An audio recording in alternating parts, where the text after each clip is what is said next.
Allahu Ekber.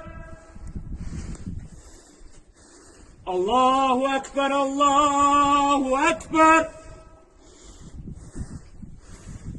Eşhedü en la ilahe illallah. Eşhedü en la ilahe illallah. Eşhedü enne Muhammeden Resulallah. Eşhedü enne Muhammeden Resulallah. Hayy alessalah.